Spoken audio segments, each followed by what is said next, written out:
আসসালামু আলাইকুম, welcome to my channel science mini blog and cooking.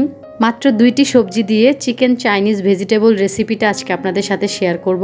ভেজিটেবলটা রান্না করার জন্য এখানে আমি 2টি সবজি নিয়েছি, পেঁপে আর গাজর। আর পেঁয়াজটাকে আমি 4 ভাগ করে প্রত্যেকটা পার্ট খুলে নিয়েছি। পেঁপে ও গাজর আমি পাতলা করে কেটে নিয়েছি এবং হাড় ছাড়া মুরগির বুকের মাংস নিয়েছি, এটাকেও আমি ছোট ছোট করে কেটে নিয়েছি। তারপর মুরগির মাংসটা আমি সিদ্ধ করে নিব। দিয়ে দিব 1 চামচ আদা রসুন বাটা ও হাফ চামচ গোলমরিচের গুঁড়া, স্বাদ মতো লবণ। আপনারা আপনাদের পছন্দ মতো সবজিও কিন্তু এখানে অ্যাড করতে পারেন, যেমন পাতাকপি, ফুলকপি, বরবটি, ক্যাপসিকাম ইত্যাদি। তো আমি মাত্র 2টি সবজি দিয়ে রান্নাটা করব, কারণ এই 2টা সবজি কিন্তু সারা বছরই পাওয়া যায়। এখন সবজিগুলো কিন্তু আমি হাফ সিদ্ধ করে নিব। সবজিটা সিদ্ধ হয়ে আসলে তারপর চুলায় একটা ফ্রাই প্যান বসিয়ে পরিমাণ মতো কিছুটা সয়াবিন তেল দিয়ে দিব এবং সাথে 1 চামচ আদা রসুন কুচি দিয়ে হালকা ভেজে নিব। হালকা ভাজা হয়ে গেলে এখানে দিয়ে দিব মুরগির মাংস ও পেঁয়াজ দিয়ে ভালো করে একটু নেড়েচেড়ে রান্না করব।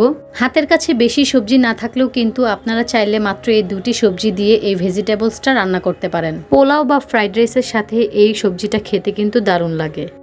পেঁয়াজটা নরম হয়ে আসলে সিদ্ধ করা সবজিগুলো দিয়ে একটু নেড়েচেড়ে হালকা ভেজে নিব। এখন দিয়ে দিব 2 টেবিল চামচ সয়া সস ও পরিমাণ মতো পানি। তো এখানে আমি নর্মাল পানির পরিবর্তে মাংস সিদ্ধ করার পানিটা ব্যবহার করছি। যেহেতু মাংস সিদ্ধ করার সময় আমি গোলমরিচ গুঁড়াটা ব্যবহার করেছি, তাই এখানে এক্সট্রাভাবে আমি গোলমরিচ গুঁড়াটা দিব না।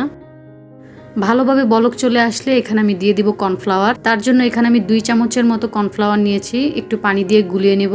কর্নফ্লাওয়ারের পরিমাণটা বেশি হলে সবজিটা শক্ত ও ঘন হয়ে যাবে, বেশি খেতেও বেশি একটা ভালো লাগবে না, তাই এখানে আমি 2 চামচের মতো কর্নফ্লাওয়ার দিয়েছি।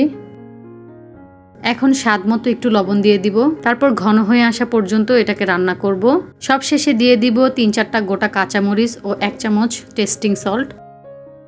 রান্নাটা কিন্তু প্রায় কমপ্লিট, অনেকটাই ঘন হয়ে এসেছে।